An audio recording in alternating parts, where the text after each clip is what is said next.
اعوذ باللہ من الشیطان الرجیم بسم اللہ الرحمن الرحیم الحمد للہ الذی جعل الحمد مفتاحا لذکرہ وسببا للمزید من فضلہ ودلیلا علی آلائہ وعظمتہ ثم الصلاة والسلام علی عبدہ وامین وحیہ وخاتم رسلہ سیدنا و مولانا بالقاسم محمد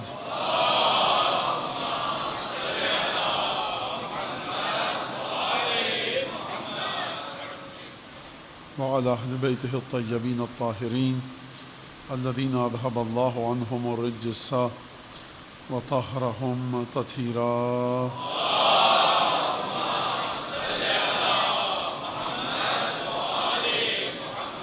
واللعن الدائم على أعدائهم أجمعين. أما بعد فقد قال الله الحكيم في كتابه المجيد أعوذ بالله من الشيطان الرجيم قل الله ثم ذرهم في خوضهم یلعبون. درود بھیج دیجیے محمد و آل محمد.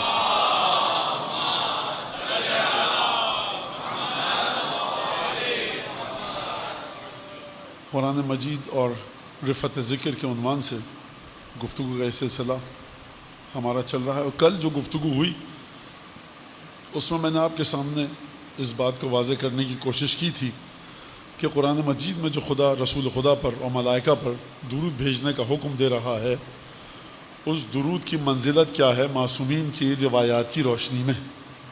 درود محض ایک چھوٹا سا جملہ نہیں ہے، درود ایک دعا نہیں ہے، درود محض ثواب حاصل کرنے کا ذریعہ نہیں ہے، بلکہ درود آپ کو ابد الآباد سے لے کر ازل الآزال تک متصل کرتا ہے. اور کل ہماری یہ گفتگو گزری کہ درود آپ کو کس طرح ازل سے متصل کرتا ہے، درود آپ کو کس طرح ابد سے متصل کرتا ہے. اور اس دنیا میں درود 3 دفعہ جو درود بھیجے گا مجھ پر، فرمائے اس کے تمام گناہ معاف ہوں گے. یہی روایت جناب سیدہ کے بارے میں ہے کہ سیدہ جو تم پر 3 دفعہ درود بھیجے گا خدا اس کے گناہ معاف فرمائے گا. تو کس طرح سے درود بھیجے گا؟ انسان یہ سوچتا ہے کہ یہ چھوٹا سا جملہ اللہم صلی علی محمد و آل محمد 6-7 الفاظ پر مشتمل، اس کے بعد خدا کیوں گناہ کو معاف کرے گا؟ تو اگر آپ کے ذہن میں چھٹے امام کی روایت، فمن وصفہ وعرفہ بغیر ذلک فما صلی علیہ، اگر خداوند تبارک و تعالیٰ سے آپ کہہ رہے ہیں کہ خدا تو درود بھیج محمد و آل محمد پر، اور اس کے بعد چھٹے امام فرما رہے ہیں کہ جس کا عقیدہ یہ نہیں ہے رسول خدا کے بارے میں کہ برأہ زکاہ بأن برأہ من کل عیب، خدا نے ہر عیب سے، ہر نقص سے، ہر خامی سے، جو مخلوقات میں انسانوں میں خامیاں ہیں اس سے رسول خدا کو دور رکھا ہے. اگر یہ عقیدہ نہ ہو تو جو درود بھیج رہا ہے رسول خدا پر اس عقیدے کے ساتھ، وہ درود نہیں بھیج رہا. حقیقتاً کون درود بھیج رہا ہے؟ جس کے دل میں یہ عقیدہ ہو کہ رسول خدا بشر میں موجود خامیوں سے، تمام خامیوں سے پاک ہیں. اور کس نے پاک کیا، کیسے پاک کیا؟ ذات خداوند تبارک و تعالیٰ نے. لہٰذا یہ ایک عقیدہ ہے جو آپ کے دل میں ہونا چاہیے درود بھیجتے وقت.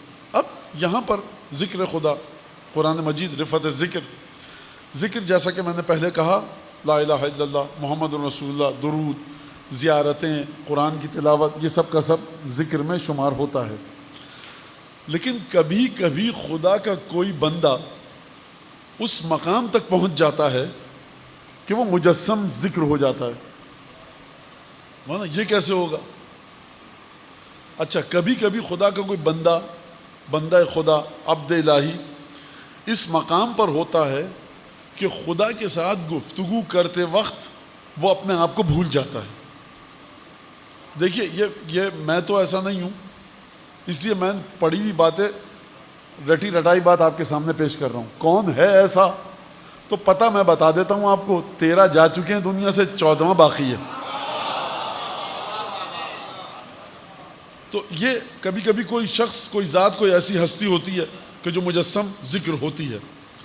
کبھی کبھی کوئی خدا کا بندہ ذکر کر رہا ہوتا ہے، اس کو تکلیفیں ہوتی ہیں، اذیتیں ہو رہی ہوتی ہیں، مشکلات میں ہوتا ہے، لیکن چاشنی جب ذکر خدا کی اس کے سامنے آتی ہے تو اپنی حاجتوں کو بھول جاتا ہے. ثبوت دیکھیے، ثبوت ہے انہی ہستیوں کے پاس کہ جو آپ کے معصومین ہیں، آپ کے ائمہ ہیں. فرمایا چھٹے امام نے اب ذکر کی حیثیت کو دیکھیے آپ کہ اہل بیت نے کس طرح سے ذکر کی حیثیت کو بتایا ہے. فرمایا چھٹے امام فرما رہے ہیں کہ خدا فرماتا ہے. کیا فرماتا ہے خدا؟ من شغلت ہو ذکری یا من شغلت ہو عبادتی یا من شغلہ ہو ذکری عن مسئلتی، مختلف الفاظ ہیں. فرمایا خداوند تبارک و تعالیٰ نے کہ جو انسان میرا ذکر اور میری یاد میں اس حد تک محو ہو جائے کہ ان مسئلتی، کہ مجھ سے کیا مانگنے آیا تھا یہ اس کے ذہن سے نکل جائے. دیکھیے توہم بھی مت لائیے گا اپنے ذہن میں. بعض دفعہ بچے آتے ہیں مولانا واقعاً آپ کیا مطلب کیا مولانا واقعاً کیا بات ہے آپ کی، مطلب میری کیا بات ہے، کیا کس منزل. بھائی میرا دور دور کا تعلق بھی نہیں ہے اس حدیث سے، میں صرف زبان ہلا کے آپ تک حدیث کو پہنچا رہا ہوں. جو بچے کہتے ہیں اسے ڈر لگتا ہے کہ وہ مولانا جو ممبر بیٹھ کے ان کو بھی کہیں سمجھنا کچھ نہیں، میاں کچھ نہیں پتہ یہاں پہ مریں گے قبر میں کیا ہوگا. جو کچھ ہے فیض آل محمد ہے، اگر بخشش ہو گئی ان کے تصدق میں تو ہو گئی، ورنہ تو کہاں جائے گا انسان، کچھ نہیں پتا کسی کا. لہٰذا آپ کو منع کیا گیا فضول کے لیے، عام غیر معصوم لوگوں کے لیے عہدے مت تراشا کیجیے. اس پہ غور کیجیے گا بالکل اچھی طرح سے. لہٰذا اس حدیث سے میرا کوئی تعلق نہیں ہے مگر یہ کہ میرے آقا اور مولا کی ہے، اور اس حدیث سے میرا تعلق یہ کہ میں اس پر ایمان رکھتا ہوں، اور اس حدیث سے میرا تعلق یہ کہ میں اس حدیث پر رتی برابر شک نہیں کرتا. لیکن ہیں کون لوگ، یہ تو آپ مجھ سے زیادہ بہتر جانتے ہیں کہ کون لوگ ہیں. فرمایا من شغلہ، پروردگار فرما رہا ہے، حدیث قدسی ہے، چھٹے امام بیان فرما رہے ہیں، من شغلہ ذکری عن مسئلتی اعطیتہ افضل ما اعطی السائلین. جو میرا ذکر میری عبادت میں اتنا مصروف ہو جائے، اتنا مشغول ہو جائے، اتنا محو ہو جائے، اتنا ڈوب جائے کہ وہ کیا مانگنے آیا تھا مجھ سے اس کے ذہن میں ہی نہ رہے، تو میں اس کو وہ دیتا ہوں کہ جو مانگنے والوں سے کہیں زیادہ افضل ہوگا. فرمایا چھٹے امام نے حضرت صادق آل محمد نے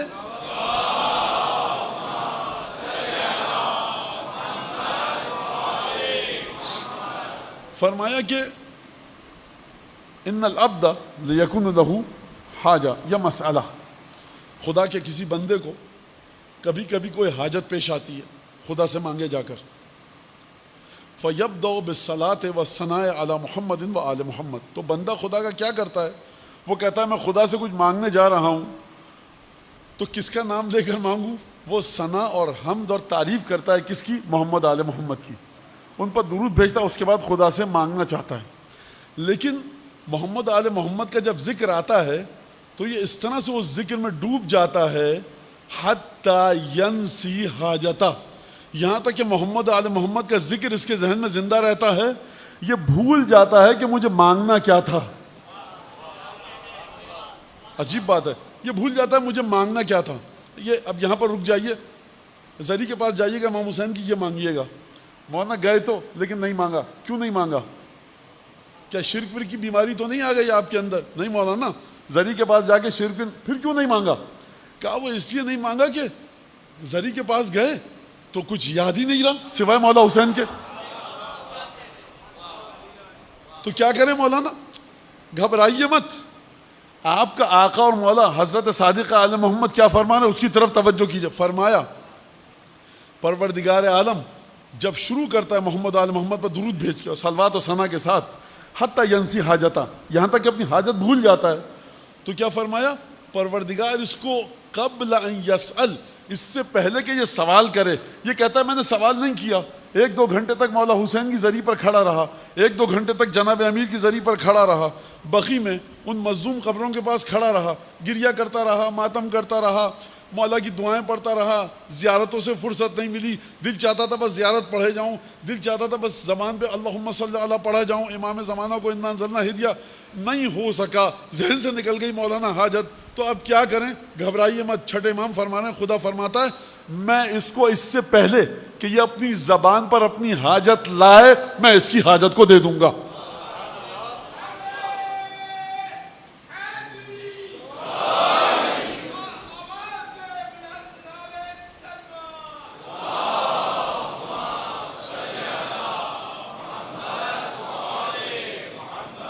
اب دیکھیے یہاں سے ایک نتیجہ دے کر میں بات کو آگے بڑھاؤں. تھوڑا سا آپ لوگ ہمت سے کام لیجیے, حوصلے سے غور سے سنیے بات کو, جوانوں اور بچوں سے بھی کہہ رہا ہوں.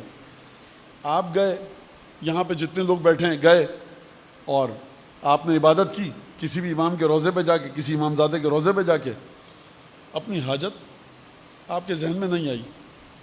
وعدہ کیا ہے خدا کا؟ ائمہ نے فرمایا خدا اعطیت افضل ما اوتی السائلین, جو مانگنے والوں نے مجھ سے مانگا ہے میں اس سے کہیں بہتر دوں گا. تو میرا سوال ہے آپ سے ایک, اب یہاں سے سوال ہے, حساس مقام فکر ہے, کون سے مانگنے والوں سے آپ کو زیادہ دے گا؟ وہ جو ایک فاسق, فاجر, بے دین 4000 لوگوں کے گلے کاٹ چکا ہے, کتنی خواتین کو بیوہ کر چکا ہے, لوٹ کھسوٹ کا بازار گرم کیے ہوئے ہے, جس کی جائیداد ملی ہڑپ کر لی, جس کا پیسہ ملا ہڑپ کر لیا, نہ نماز کا نہ روزے کا, انسان کی صورت میں ابلیس, یہ بھی کچھ نہ کچھ تو مانگتا ہے خدا سے. پہلے خوب اچھی طرح سے اس کو ہضم کیجئے, اس مقام فکر کو جو حدیث میں ہے, تاکہ میں آپ کو بتا سکوں کہ میں آپ کے ذہن میں متوجہ کس طرف کرنا چاہتا ہوں, کس سے آپ کا مقابلہ ہو رہا ہے. میری بات سمجھ رہے ہیں بچے؟ بھائی اس زمین پر خدا کا رزق کھا کر خدا کی نافرمانی کرنے والے بہت ہیں. تو خدا فرما رہا ہے جو مجھ سے مانگ رہے ہیں نا, ان سے کہیں زیادہ افضل میں اس کو دوں گا. تو خدا آپ کے لیے بھی یہ قول ہے, میرے لیے بھی یہ قول ہے, جو اس طرف بیٹھے ان کے لیے بھی حدیث ہے, جو اس طرف بیٹھے ہیں یہ حدیث ان کے لیے بھی ہے, جو دنیا کے اس حصے میں ہے کہ جہاں وہ سو چکے ہیں اس وقت ان کے لیے بھی ہے, جہاں پر ابھی سورج نکلا ہی نہیں ان کے, ہر ایک کے لیے ہے. تو آپ کا مقابلہ انہی عام انسانوں سے ہو رہا ہے. تو دیکھا جائے گا کہ آپ کی عبادت کس مقام پر تھی, آپ خدا سے جزا کیا مانگنا چاہتے تھے, آپ خدا سے صلہ کیا مانگنا چاہتے تھے, اور آپ کی سطح پر آنے والے لوگ جو آپ کی سطح کے ہیں, جتنی آپ کی روح میں طاقت ہے کہ آپ خدا کے انعامات کا بوجھ برداشت کر سکیں. بھائی خدا آپ کو اور مجھ کو علم غیب نہیں دیکھا, دیوار کے پیچھے سے جب چاہوں دیکھ لوں, کیونکہ اگر مجھے یہ کام ہو گیا تو مجھ میں طاقت ہی نہیں ہے, حیثیت ہی نہیں ہے, صلاحیت ہی نہیں ہے, میرے اندر اتنی عزت و توقیر ہی نہیں ہے کہ خدا مجھے یہ چیز دے. جب آپ جاتے ہیں اپنے گھر کی چابی کس کو دے کر جاتے ہیں؟ ایماندار ترین, دیندار ترین, پاکیزہ ترین انسان کو. تو یہ جو عالم غیب کا علم ہے خدا کی کنجی ہے, ہر کس و ناکس کو نہیں ملتی. اچھا تو خدا کیا فرما رہا ہے؟ اعطیت افضل ما اوتی السائلین, جتنا سوال کرنے والوں کو دیتا ہوں اس سے کہیں افضل دوں گا. کس کو دوں گا؟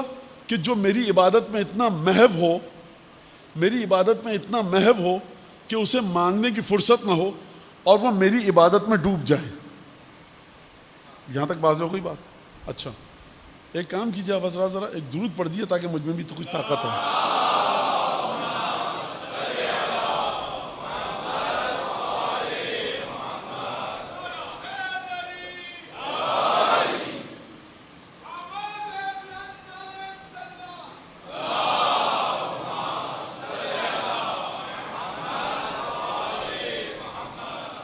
سب سے بڑا ذکر خدا کا کیا ہے؟ سب سے بڑا ذکر خدا کا اس زمین پر کیا ہے جو خدا نے نازل کیا؟ لا الہ الا اللہ. میں اگر آپ کو لا الہ الا اللہ سے بھی بڑا ایک ذکر بتاؤں, ہمیں مولانا یہ کیا بات کی آپ نے, اس ذکر کا نام ہے حضرت ختمی مرتبت محمد ابن عبداللہ صلی اللہ علیہ وآلہ وسلم.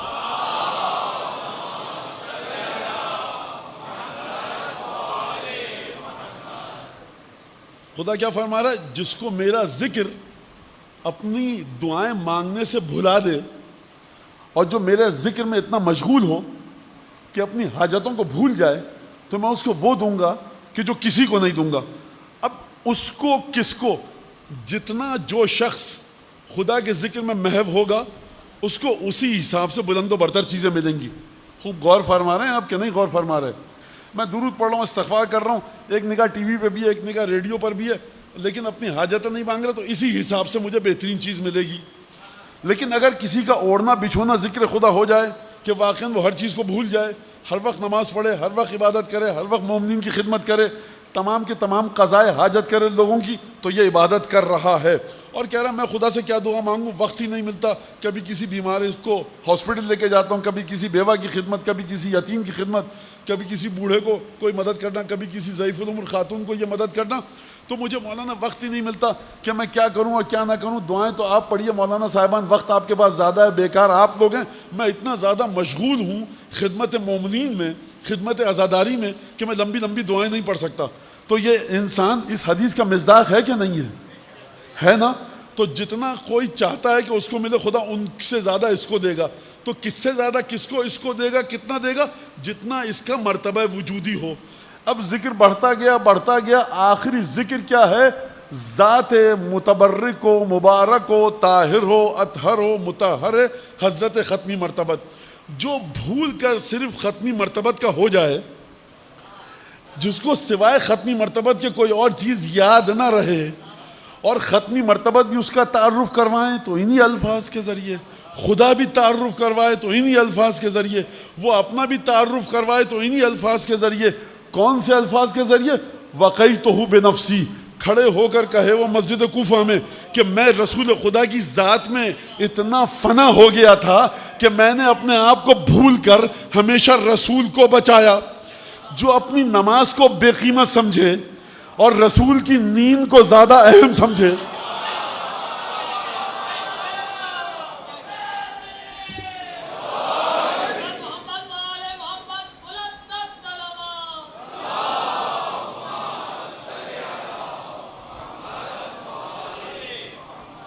جو اپنے آپ کو بے قیمت سمجھے, رسول کو سب سے زیادہ وقعت دے, اور خود فرمایا خصال صدوق میں کہ خدمتہ فی بیتہ وقضیت حوائجہ, کہ میں رسول خدا کے گھر میں رہتا تھا. خوب توجہ کیجیے گا, مجھے نہیں پتا کہ بچوں کو میں کس طرح سے منتقل کروں. یہ جملہ معمولی سا جملہ جناب امیر کی زبان مبارک سے نکلا ہے. مسجد کوفہ میں نہروان سے واپسی کے بعد یہودیوں نے آ کر پوچھا کہ بتاؤ ذرا اپنی فضیلت کے بارے میں. اچھا صاحب سلام ہے, غیر مسلم تھا لیکن جانتا ہے کس کی فضیلت کے بارے میں پوچھنا ہے. تو آ کے پوچھا, جناب امیر نے کہا 14 فضیلتیں گنوائی ہیں اپنی جناب امیر نے, اور واقعہ بڑا تفصیل سے ہے. پھر کبھی صحیح فرمایا میں رسول خدا کے گھر میں رہتا تھا, گھر میں خدمت کرتا تھا. آسان الفاظ میں کہوں, نوکروں کی طرح جٹا رہتا تھا رسول کی خدمت میں. خوب توجہ کیجیے گا, نہیں اتنی آسان نہیں ہے یہ حدیث. سنیے اپنے مولا کی فضیلت ذرا. رسول خدا نے کتنے سال گزارے ہیں دسترخوان ابو طالب پر. 8 برس کی جب عمر میں تھے تو آ گئے تھے ابو طالب کے گھر میں. عبد المطلب وفات پا چکے ہیں. 8 برس کے تھے, رسول خدا کے گھر میں آ گئے.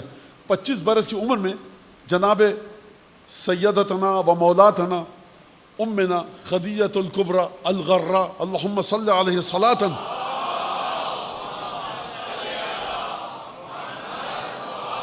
خدایا بی بی خدیجہ پر تو وہ درود بھیج کہ جس کے ذریعے خدیجہ کی اولادوں کی آنکھیں روشن ہو سکیں, اور جو رسول خدا کی آبرو تیری بارگاہ میں ہے وہ درود تو خدیجہ پر بھیج.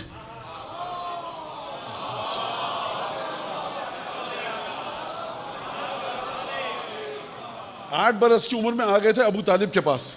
شادی کب ہوئی؟ 25 برس کی عمر میں. کتنے برس دسترخوان ابو طالب پر رہے؟ 18 برس. 18 برس رہے. تو اب طریقہ کیا تھا؟ 18 برس ابو طالب نے مجھے پالا. تعرین و تکسین, تجوعین و تشبعین. چچی جان جنازے پہ کھڑے ہو کر کہا جناب فاطمہ بنت اسد کے اپنی آبادی کفن کے لیے قبر میں اترے. تلقین رسول خدا نے خود کیسے پڑھائی؟ ویسے نہیں پڑھائی جیسے آپ پڑھاتے ہیں. لبہائے مبارک کو گوش مبارک فاطمہ بنت اسد کے پاس لے کر گئے. کہا کہ ابنک ابنک, یا رسول اللہ یہ کیا فرمایا؟ کہا کہ جب منکر نکیر پوچھنے آئے کہ تمہارا رب کون ہے؟ کہا اللہ. کتاب کیا ہے؟ قرآن. رسول کون ہے؟ میرا بھتیجا محمد مصطفیٰ. جب امامت اور حجت وقت کے بارے میں پوچھا, یہ جملہ یہاں سے میرا ہے, کیونکہ اس وقت حجت وقت میں ہوں تو میرا جواب دے دیا. میرے بعد جب حجت وقت کے بارے میں پوچھا گیا تو جناب فاطمہ بنت اسد نے تأمل فرمایا, قبر کے باہر سے کھڑے ہو کے کہا چچی جان کہیے آپ کا بیٹا, آپ کا بیٹا.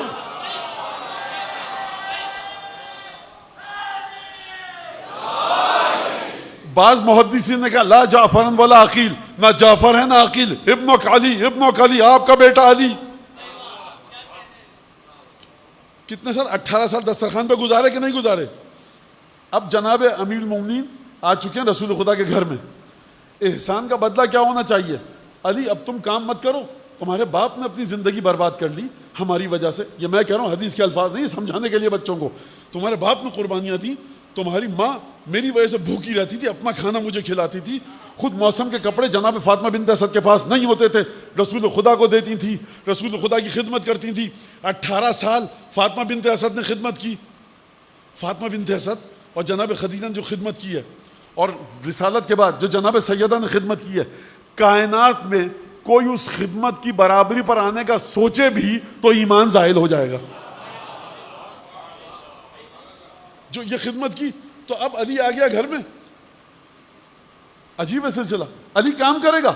سمجھیے اس بات کو, محبت اتنی ہے کہ علی بھول چکے ہیں 18 سال میرے دسترخوان پر میرے باپ نے پالا پوسا, اب جب میں کمسین ہوں تو مجھ سے کام کروا رہے ہیں. یہ ہے فنا علی ابن ابی طالب. ڈھونڈتے کہاں ہیں آپ اس حدیث کے معنی کو؟ وہ ابو طالب کے بیٹے میں موجود ہے. من شغلہ ذکری عن فکری, جو میرے ذکر میں اتنا مشغول ہو کہ مجھ سے مانگنا بھول جائے.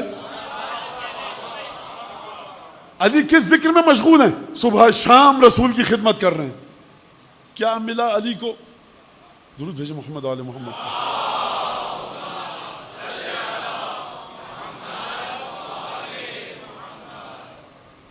کیا ملا علی ابن ابی طالب کو جو خدا نے مانگنے والوں کو نہیں دیا؟ تو جب میں علی ابن ابی طالب کے بارے میں کہوں گا کہ جو مانگنے والے مانگ رہے تو ان سے بہتر دیا, تو میں کسی آیت اللہ کی بات کروں گا, کسی مرج تقلید کی بات کروں گا؟ گرد جھڑے نا اگر علی ابن ابی طالب کی, تو 400-500 ارب خرب آیت اللہ پیدا ہو جائیں.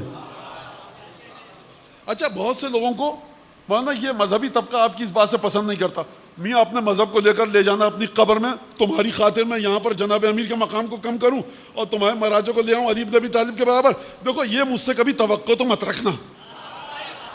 مانا مذہبی آپ نے مراجع کی اس حد تک بدبختی اور بدنصیبی آ چکی ہے فرش عزا پر کہ جب جناب امیر کے فضائل کو بلندی کی طرف لے کر جایا جائے تو قبلہ آپ اہل بیت کا تو ذکر کرتے ہیں, ان کے ساتھ مراجع کے فضائل. ارے میاں جا کر پوچھو مہدی بحر العلوم سے, جا کر پوچھو شیخ جعفر کاشف الغطا سے کہ مرجعیت ہوتی کیا ہے. مہدی بحر العلوم درس دے کر نکلے, شیخ جعفر کاشف الغطا سفید امامہ تحت الحنک کھولی, سید مہدی بحر العلوم کی نالین اٹھائی, تحت الحنک سے صاف کی. کہا یہ کیا کر رہے ہو تم؟ کہا کہ اگر تمہیں پتا ہو نا مہدی بحر العلوم ہے کون تو تم مجھے اس پر ٹوکو گے نہیں.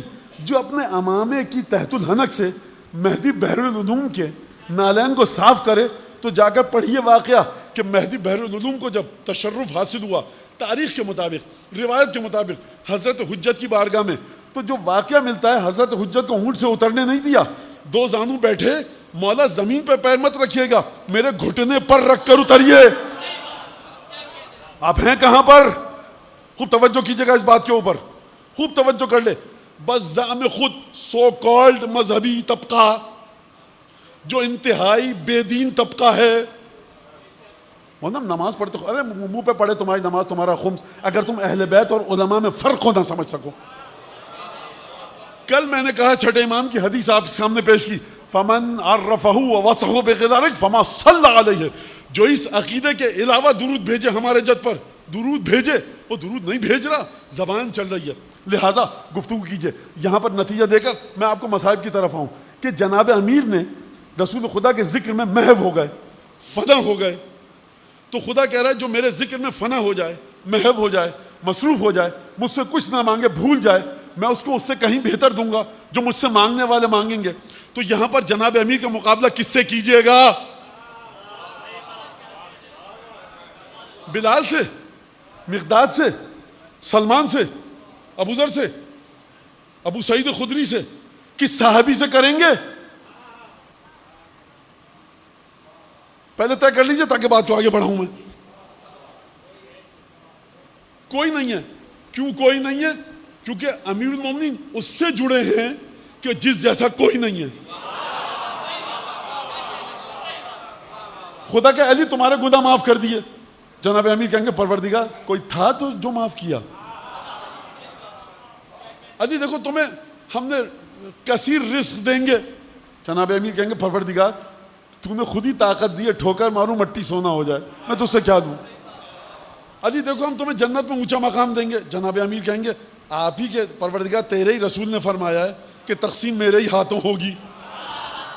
کہا دیکھو جنت میں اچھا مقام دیں گے, پروردگار تیرے ہی رسول نے فرمایا ہے کہ جنت کی جاگیر جو ہے, جو جنت کی جو ملکیت ہے, اس کے سردار میرے دونوں بیٹے ہیں. خدا کیا دے گا علی ابن ابی طالب کو, مجھے بتائیے آپ.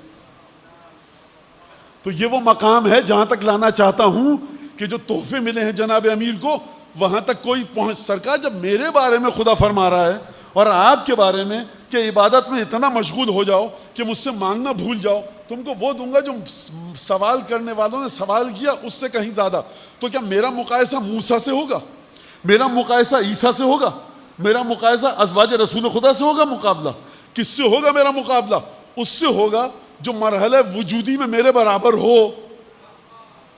تو علی ابن ابی طالب کا مقابلہ کس سے فرمایا؟ بس حدیث میں نتیجہ دیکھیں, میں آگے بڑھوں کہ سرکار ایک جملے سے کام چل سکتا تھا, لیکن جناب رسالت مآب نے, خوب توجہ کریں جملہ مشکل ہے, ابتدائے شخصیت علی ابن ابی طالب اور انتہائے شخصیت علی ابن ابی طالب دونوں کے گرد فضائل کا ایسا جال بچھایا, ایسی فصیل دیوار, فینس, ریلنگ, گرل, حفاظتی اقدامات کیے, نہ کوئی اس میں داخل ہو سکے, نہ کوئی علی کو وہاں سے نکال سکے.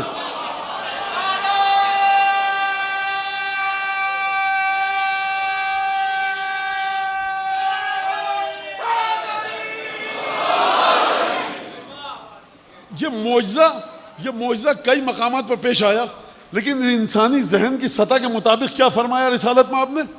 بھائی دیکھیے ایک جملے سے کام چل سکتا تھا, رسول خدا نے 2 جملے کہے ہیں اور 20-25 منٹ آدھے گھنٹے کے فاصلے سے کہے ہیں. یا رسول اللہ جو آپ کے ساتھ ہیں لوگ, یہ صحابہ کرام, یہ بڑے متقی ہیں, پارسا ہیں, عابد زاہد ہیں, ان کو عربی بھی آتی ہے, یہ حدیث بھی سمجھ جائیں گے, تو 2 کیوں جملے کہے؟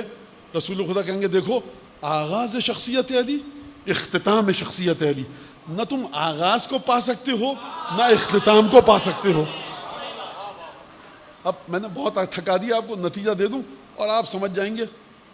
واقعہ مختصر یہ ہے, علامہ شبلی نعمانی نے لکھا ہے کہ جب عمرو بن عبدود خندق کو پھلانگ کے آیا, رسول خدا کے خیمے کے گرد چکر کاٹ رہا ہے, حل من مبارزن, حل من مبارزن, حل من مبارزن. اچھا علامہ شبلی نعمانی نے لکھا ہے کہ مسلمان اس طرح بیٹھے تھے کأنہ علی رؤوسہم الطیر, ان کے سروں پر پرندے بیٹھے, اگر ہلیں گے بھی تو پرندے اڑ جائیں گے. کسی میں ہمت نہیں ہے کہ عمرو بن عبدود کا جواب دے,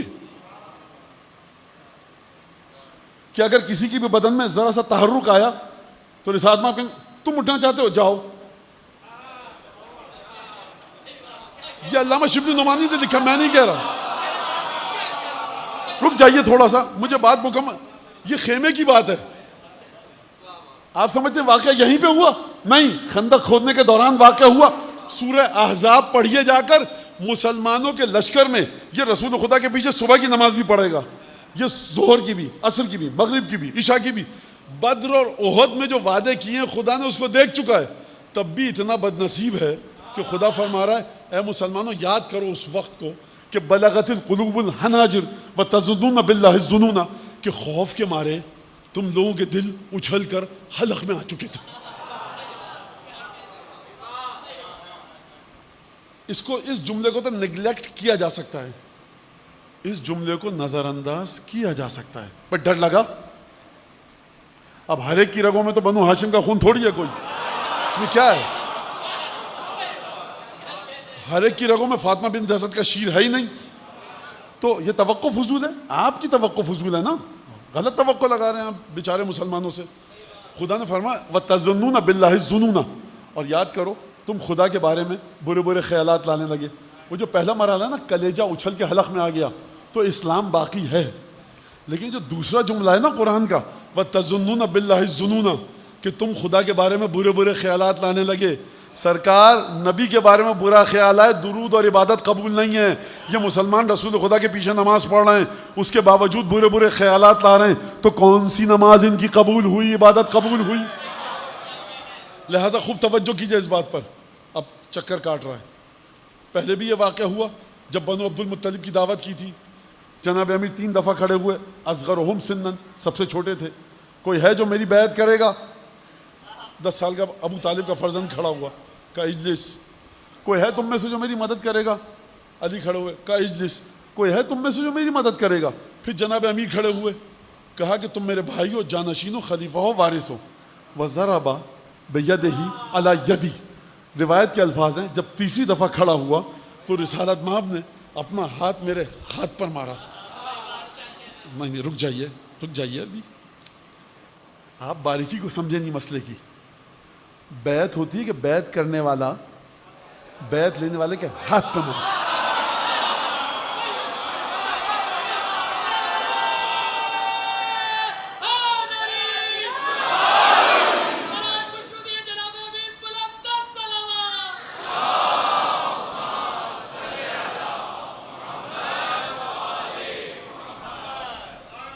اس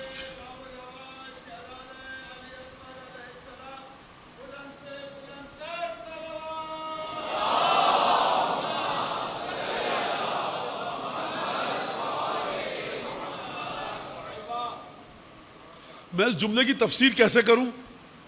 اسی کے ذریعے کروں جس کے ہاتھ پہ رسول خدا کا ہاتھ پڑا. بیٹا حسن دیکھو، الرزق و رزقان، رزق 2 طرح کے ہوتے ہیں، رزق تطلبہ و رزق یطلبک.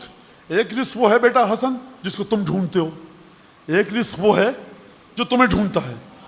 جس رزق کو تم ڈھونڈتے ہو سکتا ہے ملے نہ ملے، لیکن جو رزق تم کو ڈھونڈ رہا ہے، چاہے تم اس کے پاس آؤ یا نہ آؤ، وہ تم تک پہنچ جائے گا.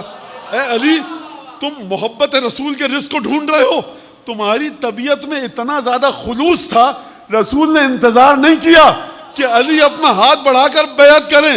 ضرب بیدہ علی یدی، اپنا ہاتھ میرے ہاتھ پر مارا. یعنی کیا مطلب؟ علی مجھ سے صبر نہیں ہو رہا، ہاتھ آگے لا، میں ماروں.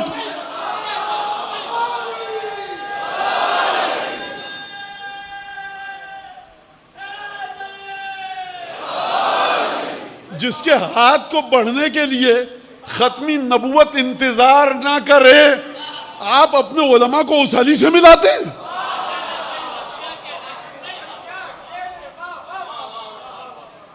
میں نہیں کہہ رہا جامعہ کبیرہ پڑھیے، قبلہ و کعبہ علی اللہ مقام الشریف، بنیادی ترین جو عقائد لکھے ہیں، توہین میں نہیں کہہ رہا، احترام میں کہہ رہا ہوں. فرمان صاحب کی دینیاتی پڑھ لیتے کہ جس کو پڑھ کے ہم یہاں تک پہنچے ہیں، تو آپ کو عقیدہ امامت مل جاتا. لہٰذا واقعہ ہوا، 3 دفعہ کھڑے ہوئے، کہا اجلس، پھر کھڑے ہوئے، اجلس، پھر کھڑے ہوئے، بیٹھ جاؤ. پھر جب کہا کہ یا علی ھذا عمر، علی عمر ابن عبد ود ہے. اس کا مطلب ہے کہ عمر ابن عبد ود پاپولر، مشہور، معروف شخصیت تھا. کیوں کہا رسول خدا نے؟ کہ کل کو یہ نہ کہے کہ علی کو کیا پتا خیمے کے باہر کون تھا. کہا کہ یا رسول اللہ، مورخین نے لکھا ہے یا علی ھذا عمر، علی یہ عمر ہے. جناب امیر نے کیا جواب دیا؟ یا رسول اللہ ناد علی پڑھ کر پھونک دیجئے، زخم نہ لگے. یا رسول اللہ کو تعویذ باندھ دیجئے. اچھا. یا رسول اللہ تلوار پہ میری دعا پڑھ دیجئے. یا رسول اللہ زخم نہ لگے، مر نہ جاؤں. یا رسول اللہ فلاں نہ ہو جائے، فلاں نہ ہو جائے. گھر میں چھوٹے چھوٹے 2 بچے ہیں، جنت کے جوانوں کے سردار، آپ کی زوجہ ہے. یا علی لڑوں گا جوان مردی کے ساتھ، لیکن کوئی دعا دے دیجئے. ھذا عمر، علی یہ عمر ہے. فرمایا وانا علی.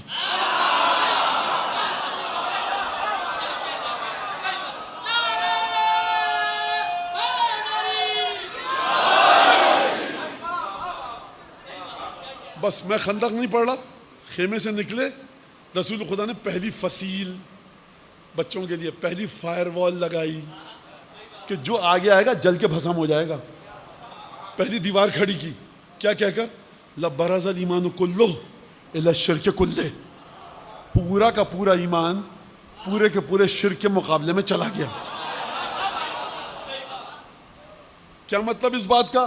آدم سے لے کر عیسیٰ تک کوئی کل ایمان نہیں بن سکا. اب آپ کی سمجھ میں آیا جناب امیر کی عبادت کس مقام پر ہے؟ تم فنا ہو جاؤ رسول خدا کے اندر. ذکر سب سے بڑا ہے محمد مصطفیٰ کی ذات.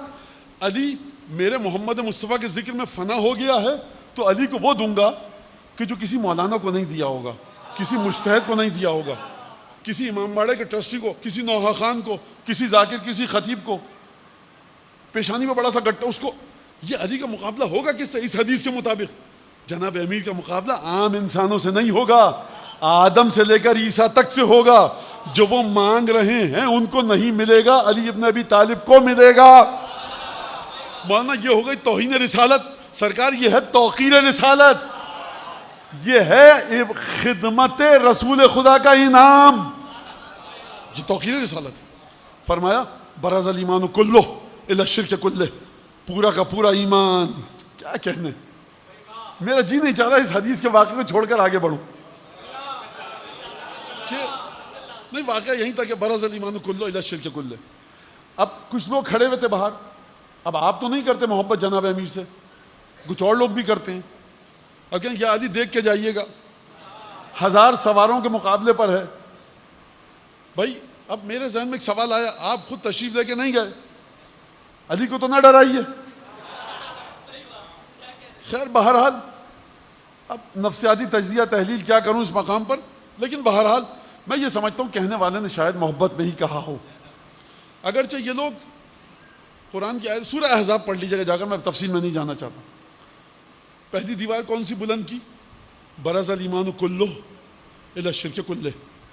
کچھ بچا؟ مولانا ہم بڑے مومن ہیں. اچھا ٹھیک ہے، جناب امیر علی ابن ابی طالب کو جانتے ہیں؟ نہیں. یہ کون تھے؟ یہ تھے. اچھا نہیں، اتنی امپورٹنٹ شخصیت نہیں ہے. آپ برباد ہو گئے. مولانا کوئی نماز قضا نہیں کیا؟ ارے نہ کی ہو. مولانا حج پہ ہر سال جاتے ہوں، قرآن پڑھتے ہوں، سر آنکھوں پر آپ کی عبادتیں، لیکن آپ علی ابن ابی طالب کی محبت نہیں ہے؟ نہیں. رسول خدا فرما چکے کل ایمان وہ ہے، آپ لے کر اپنے تمام یہ چیزیں بیٹھے ہوئے. کل عبادت ہو. مولانا آپ کی باتوں سے لگتا ہے کہ آپ عبادتوں کی توہین کرتے ہیں. سن لیجئے غور سے، کان کھول کے، لگی لپٹی بغیر رکھ رہا ہوں. اس عبادت کی کوئی حیثیت نہیں ہے جو بغیر حب اہل بیت کے ہو. لہٰذا جب آدم کی محبت کے بغیر 6000 برس کی عبادتوں کو پروردگار نے وقت نہ دی، اور اس محبت اہل بیت کو بھی ائمہ راضی نہیں ہے اس سے کہ جو عبادتوں میں حرام اور واجب میں کوتاہی کرے. یہ بھی سن لیجئے، مولانا نماز تو نہیں پڑھتے، روزہ نہیں رکھتے، ہو جاتا ہے سب کچھ، یہ چلتا ہے، لیکن محبت خالص ہے. وسائل الشیعہ میں معصومین سے 1 2 نہیں 10 روایتیں ہیں کہ تمہارا ایمان دھیرے دھیرے ختم ہوتا رہے گا. خطرہ اس بات کا ہے کہ جس محبت پر تم نازاں ہو، فخر کرتے ہو، کہیں موت کے وقت اس حرام اور واجب کی پابندی نہ کرنے کی وجہ سے تم سے وہ ایمان چھین نہ لیا جائے. یہ صادق آل محمد نے فرمایا ہے. تو آپ سمجھ لیجئے کہ کس معنوں میں بات ہو رہی ہے. کہا کہ برز الایمان کلہ الی الشرک کلہ. ایک فضیلت، اس کے بعد کوئی فضیلت نہیں بچی. نہیں سرکار، یہ تھی قلبی فضیلت. ایمان کا مطلب کیا ہے؟ یعنی ایمان قلبی کیفیت ہے. جب لوٹ کر آئے تو کیا فرمایا؟ لمبارزۃ علی یوم خندق افضل من عبادت الثقلین الی یوم القیامہ. علی کی ایک ضربت، درود بھیج دیجیے آپ حضرات.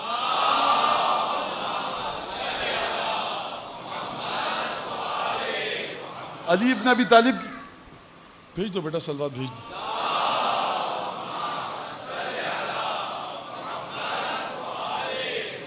علی ابن ابی طالب کی ایک ضربت کتنے سیکنڈ لگے؟ 2 سیکنڈ، 1.5 سیکنڈ، 1 سیکنڈ. اور فرمایا افضل من عبادت الثقلین، یا افضل من عبادت امتی. میری امت جو قیامت تک کے لیے عبادت کرے گی اس سے افضل ہے. اب اس ساتھ میں آپ نے فرمایا اب تمام فقہا، دراوشہ، صوفیہ، مفسرین، حفاظ، صحابہ کرام، امہات المومنین، یہ سب امت میں ہے کہ نہیں ہے؟ یہ مل کر قیامت تک کے لیے عبادت کریں. ایک دن میں کتنے گھنٹے ہوتے ہیں؟ 1 گھنٹے میں کتنی عبادت کی جا سکتی ہے؟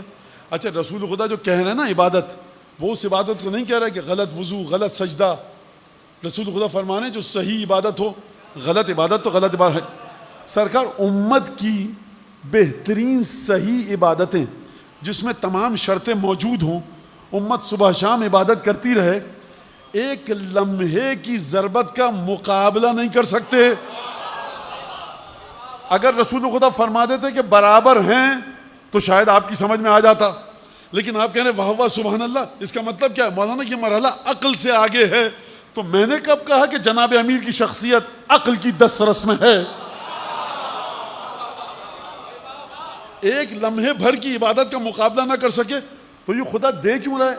جاتے وقت کہا کل ایمان بنا دیا, آتے وقت کہا ایک ضربت کا تم سب عبادت کرتے رہو.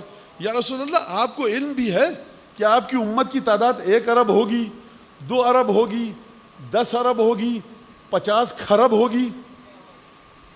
کتنے بڑے بڑے متقی نکلیں گے اس میں. رسول خدا نے دیکھو بات سنو, شاید یہ کہیں کہ دیکھو مجھے اس سے غرض ہی نہیں ہے کہ تعداد کتنی ہوگی, مجھے ہے علی کی ضربت سے غرض. میں تم سب کی حیثیتوں کو جان کر کہہ رہا ہوں کہ قیامت تک کے لیے عبادت کرتے رہو, افضل نہیں ہو سکتی. تو اس کا مطلب کیا ہے؟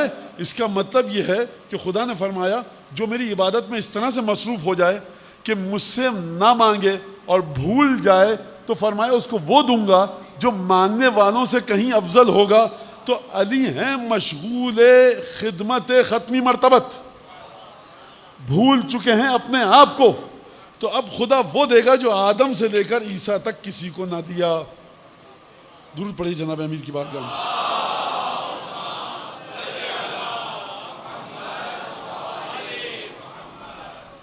لہذا یہ خاندان, اور آپ کس طرح سے دیکھیے اس گھر کے بچوں کو کہ کس طرح سے انہوں نے کربلا میں آ کر قربانی کو پیش کیا ہے.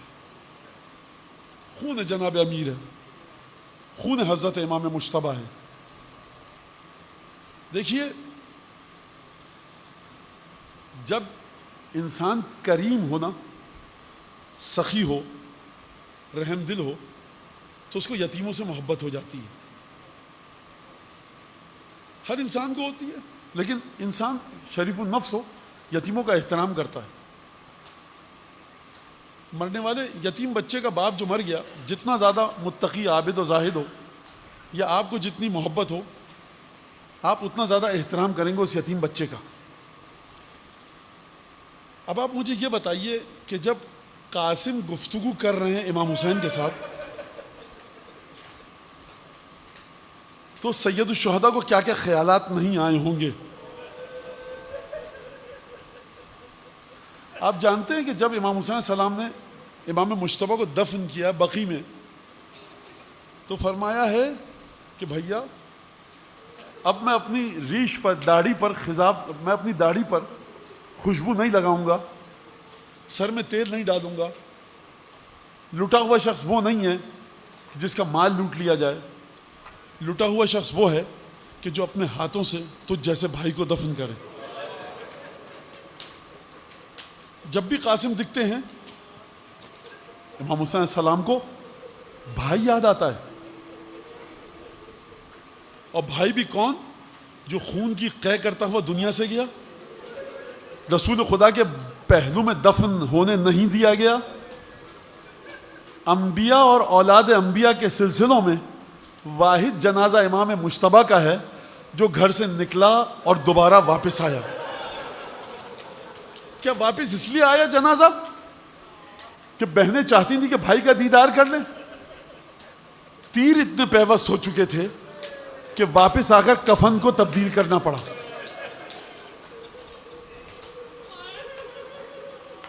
جب شب عاشور سید الشہداء نے امتحان لیا, شہداء کے نام بتائے, مقاتل کے مطابق جناب قاسم نے سوال کیا کیا میرا نام بھی شہداء میں شامل ہے؟ تو جو خلاصتاً جواب ملتا ہے وہ یہ کہ ہاں بیٹا قاسم تمہارا نام بھی صف شہداء میں ہے. اس کے بعد سید الشہداء نے ایک عجیب جملہ کہا, کیف الموت عندک, بیٹا قاسم یہ بتاؤ موت تمہاری نگاہوں میں کیسی ہے؟ 13 برس کا بچہ فرمایا چچا جان احلا من العسل, شہد سے زیادہ مٹھاس ہے موت میں. کیوں مٹھاس ہے موت میں قاسم کے لیے؟ آپ کے ساتھ رہوں گا جنت میں, بابا کے ساتھ رہوں گا، دادی فاطمہ زہرا کے ساتھ رہوں گا، جعفر طیار کے ساتھ رہوں گا، شہد سے زیادہ میٹھی۔ صبح عاشور ہوئی، انصار گئے، یار و یاور گئے، بنو ہاشم کی باری آئی، شبیہ پیغمبر خون میں غلطہ ہو کر لاش خیمے میں لائی گئی، اولاد جعفر اولاد عقیل ایک ایک کر کے شہید ہو رہے ہیں، یہاں تک کہ ایک دفعہ قاسم چچا کے پاس آئے۔ یہاں پہ تھوڑا سا رک جائیے، میں آپ سے ایک سوال کروں، جو شہید جا رہا ہے وہ آتا ہے مولا کے پاس، مطالبہ کوئی ہے نہیں، کوئی مادی دنیاوی ضرورت نہیں ہے، جیسے کوئی شہید آتا ہے مقتل میں جانے سے پہلے تو واضح ہے، امام سمجھ جاتے ہیں کہ یہ اسی مقصد کے لیے آیا ہے، اجازت ملتی ہے۔ جب قاسم آئے اور آ کر چپ کے کھڑے ہو گئے، واضح ہے کہ مولا کو علم ہے۔ ایک دفعہ قاسم کی طرف دیکھا ہوگا، قاسم نے ایک عجیب جملہ کہا، یا اماں، چچا جان، میں آپ سے اجازت مانگنے آیا ہوں، مجھے بھی جانے دیجیے۔ جیسے ہی قاسم نے یہ جملہ کہا نا، مولا حسین نے حتیٰ عباس اور علی اکبر کے ساتھ بھی مقاتل کے مطابق یہ کام نہیں کیا جو قاسم کے ساتھ کیا۔ فَاعْتَنَقَ حَتَّى بَكِيَ فَغُشِيَ عَلَيْهِمَا، حسین نے آگے بڑھ کر قاسم کو بھیج کے گلے لگایا، فَبَكِيَ، اتنا گریہ کیا چچا اور بھتیجوں نے کہ نہ چچا کو ہوش رہا نہ بھتیجے کو، دونوں پر غش طاری ہو گئے۔ آپ جانتے ہیں غش کیوں طاری ہوا؟ پہلی وجہ یہ کہ جب انسان شدت سے گریہ کرتا ہے تو بدن کے نمکیات کم ہو جاتے ہیں، پانی پینا پڑتا ہے، پانی خیموں میں تھا نہیں۔ دوسری وجہ یہ ہے کہ جیسے ہی قاسم نے اجازت مانگی، حسین کو شاید حسن یاد آئے ہو، تیروں بھرا تابوت یاد آیا ہو، خون کی قے کرتا ہوا مظلوم بھائی یاد آیا ہو۔ حسن مجتبیٰ، میں ایک جملہ کہوں، سمجھنے والے سمجھیں، عالم بشریت اور عالم امامت کی تاریخ میں حسن مجتبیٰ 7 سال کی عمر میں ایک ایسے واقعے کے گواہ ہیں جس کی گواہی نہ علی دے سکتے ہیں نہ حسین دے سکتے ہیں۔ جب ماں کے ساتھ گئے تھے نا دستاویز لے کر، اور اکیلے حسن مجتبیٰ تھے جو واپس آئے تھے، میں کھل کے بات نہیں کر سکتا، لیکن علی ابن ابی طالب نے دیکھا حسن کا بی بی ہاتھ تھامے ہوئے ہیں، چادر پر گرد ہے۔ یہ جو آپ گریہ کر رہے ہیں نا، یہ امام حسن کو ہدیہ کیجئے کہ امام مجتبیٰ، ہم اس وقت کوچے میں آپ کے ساتھ نہیں تھے، یہ آنسو آپ کی بارگاہ میں ہدیہ ہیں، شاید دل کو تسلی۔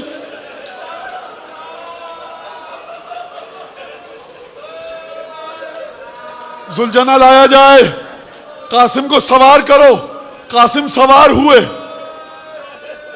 زلجنا کے پاس جا رہے ہیں۔ ارباب مقاتل نے لکھا ہے فَانْقَطَعَ شِسْوٌ عَلَيْهِ، قاسم کے جوتے کا تسمہ ٹوٹ گیا۔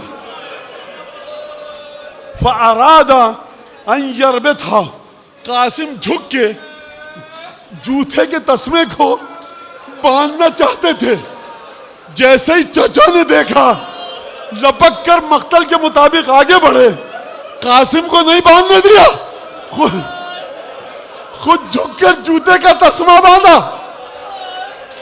اس کے بعد بھی کچھ مصائب کی جگہ ہے۔ زلجنا پہ گئے، ازرق شامی کے مقاتل کے مطابق 4 بیٹوں کو واصل جہنم کیا، ازرق کو واصل جہنم کیا، رجس پڑھ رہے ہیں، کسی میں ہمت نہیں آنے کی۔ پس ایک دفعہ لشکر نے اس نڈھال شہزادے کو چاروں طرف سے گھیر کر حملہ کیا، جس کے ہاتھ میں تلواریں تھیں، اس نے تلواروں سے نیزوں سے حملہ کیا، تیر چلے، قاسم گھوڑے سے زمین پر گرے۔ بس آخری جملہ سن لو، آخری جملہ ہے، جو شہید گرتا تھا وہ یہ کہتا تھا السلام علیکہ یا ابا عبداللہ، اے آقا میرا سلام لیجئے۔ یہ واحد بھتیجا تھا، جب گھوڑے سے زمین پر گرا تو اس نے پکار کر کہا اے چچا قاسم کا سلام لو. فحمل علی القوم کاللیث الغضبان. مولا بفرے ہوئے شیر کی طرح آگے بڑھے. حمل علی القوم. جب قاسم کے پاس آئے تو فرمایا بیٹا مدد کے لیے پکارا تھا, ارے کتنا افسوس ہے مدد نہ کر سکا. جب